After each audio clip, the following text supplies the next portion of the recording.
napatunayan nga indeed ano sa nga sikreto ano sa nga tao is pagiging grateful or itong pagkakadang grateful heart. Maupay nga bagong nga tuig aton nga tanan, nabalikan aton programa an atula. Hinatunta ada ka maupay nga panlawas yan na kay baga nauuso iton trangkaso ubungan sipon sing paman halos magsarahid na kita yan na.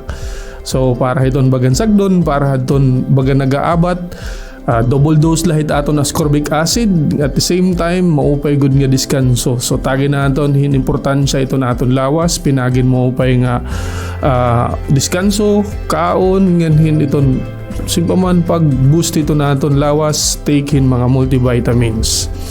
Para yan ang adlaw anaton na magiging topic para ito nga segment iton anit sikreto para maging malipayon.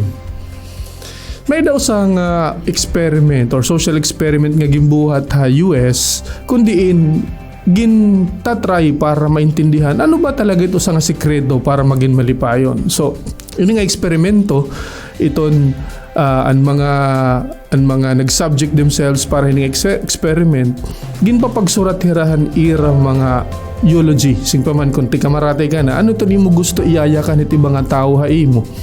So hira ginpa-imagine hira nga ti kamaratay na hira nga gusto iton ano iton gusto nira iyakan han ira mga tao nga higugmaw na kinabuhi kun hira haranin mamatay.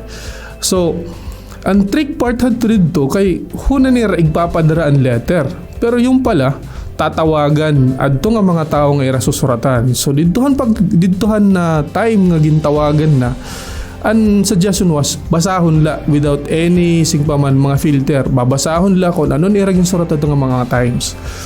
Usually hadto nga mga nag-subject kan experiment ang ira mga common ground nga bagan ginyayakan was actually pagpasalamat.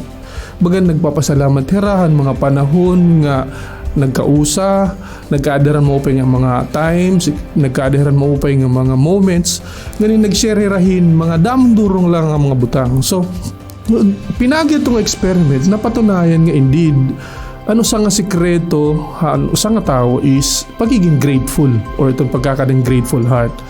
So siring pa man, bisan ano taat kabutangan hayan na nga panahon. Like for example, ini nga pandemya, may namatayan, may nawadan ng trabaho, may ginagkukuri. So baganan, usa nga bagan kung kikitaon naton, kung mahuhuna-hunaan lang naton i-count itaton mga blessings instead iton mga deprivations nga may kita. Magkakada kita yung bagan alleviation nga aton kasing-kasing, kung bagan nagaan. So, pinaagihin bagang pagpasalamat yung mga talagod nga butang nga nakakarawat natin. Like for example, maupay yung lawas kumparahan bagan may sakit ka instead nga bagan magmukmuka ka bagan kuan kaya na kung anat ginaabat nimo hunahunahon nimo kay ano nga bagan kinahanglan ka magpasalamat. Like for example, nagmata ka today or may nakaon ka nga pagkaon for breakfast or kung ano man nga na receive nimo today. Like for example, maupay nga panlawas. Kung ini nga mga butang tatagan ng mga importansya bisan kung ano ito kabuti ay kung tatagan ng bagan grateful nga bagan panunahuna, you will count it as blessing. Bagan makikita ni mga bagan nagaan iton imo ginaagi nga problema. So for example, kung namatayan ka man, masaring ka nga una-una ni mga salamat ang mga panahon nga nakausa mo, nagkaada kay ni gayon nga makausa ni nga tao, and thank you for the memories. Kung nawarayan ka man yung trabaho, por lo menos, bagan at least, sigba man to count your blessings, mas at least maupayit mo panlawas. Nga instead nga bagan, at least trabaho lang nawara, di rin mo health, for example. So, kung kikitaan natin, if we count our blessings instead, iton aton mga singpamandimay, sit aton mga sufferings, mapapansin ni mo nga bagan makakaato kita ang mga aghat, ang mga challenges sa kinabuhi nga malipayon.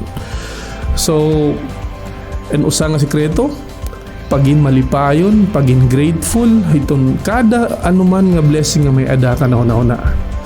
Pangatula.